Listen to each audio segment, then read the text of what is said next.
कमळी ऋषी sir, हे बघा एकदम बेस्ट आयडिया आहे. ह्यांना खिडकीचा गज फोडूया आणि तिथनं बाहेर जाऊया. प्रिन्सिपल सरांनी काय विचारलं तर खरं खरं सांगून टाकूया, नाहीतर माफी मागून टाकूया, पण हे करूया. चला कमळी थांब आता, जरा ना 2 मिनिटं थांब आणि मी काय सांगतोय ते नीट ऐक.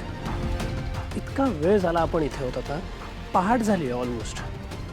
काय केलंस तू इतक्या वेळात? फक्त बाहेर कसं पडायचं एवढाच विचार आहे तुझ्या मनात? कधीतरी स्वतःच्या आत डोकावून बघायचा प्रयत्न केलास तरी का तू? अहो सर, अजून काय करायला पाहिजे मी? कमळी, मी तुला मगाचपासून सांगतोय की जरा वेळ बस माझ्या बरोबर, जरा बोल माझ्याशी 4 शब्द प्रेमाने. पण नाही, तुला लांबच पळायचंय माझ्यापासून. अगं प्रेम करतो ना आपण एकमेकांवर, मग का असं अवघडल्यासारखं वागतेस तू? जे प्रेम करतात ना एकमेकांवर ते कितीतरी गोष्टी करत असतात अगं एकमेकांसाठी. तू प्रेमात असल्यासारखं वागत सुद्धा नाहीस ग धड. अहो असं नाही, म्हणजे वेगळं काय वागायचं असतं प्रेमात असल्यावर?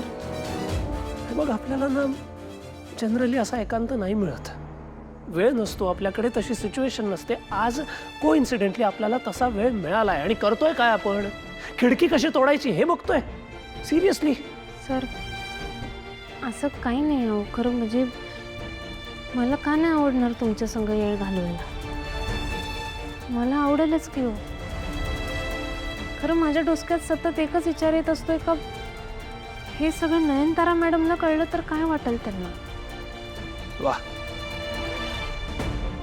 म्हणजे तू अख्ख्या जगाचा विचार करशील पण माझा नाही करणार. कमी तुला माझ्या मनाचा विचार करावासाच वाटत नाही का? असो, जाऊ दे. दिस इज नॉट वर्थ इट. आपण नको बोला. ऋषी सर, असं नका ना बोलू. मला नाही काही ऐकायचं, काही बोलायचं नाही आहे मला. तुला खिडकी तोडायची ना, तोडून टाकूया ती खिडकी. तू नको तोड, मीच तोडतो आता ती खिडकी. काही नको. ऋषी,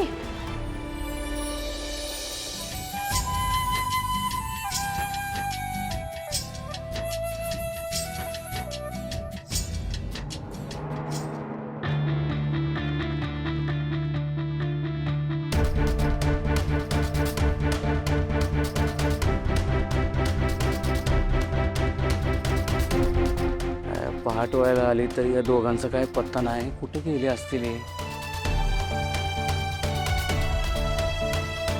काय म्हणालीस तू? तर तू मला आता ऋषी म्हणालीस ना? खरं सांग. नाही नाही, मी काय नाही, मी ऋषी सर म्हणलं. अच्छा, हो का?